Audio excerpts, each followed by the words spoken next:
Good morning o, konting tip lang para sa mga future mechanic at sa mga car owner na rin. Ito, yung tie rod nya, merong right and left yan or left and right.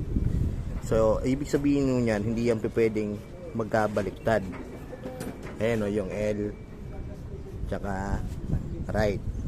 So, right side po ito.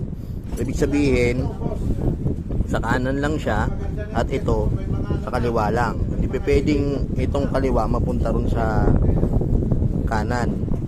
Anong mangyayari pagka nagkabaliktad yan? Sasayad po yan. Kasi tingnan nyo yan, may pakurba. Sasayad sa gulong yan. Ayan, pag sumagad po kayo ng liko, gagasgas po yan dito. Hindi po lahat ng tie rod ay mayroong left and right. So, limitado yung sasakyan na yon. So, mas mahalaga pa rin malaman kung may left and right para hindi siya magkapalit at di magkaroon ng gasgas tong mags natin.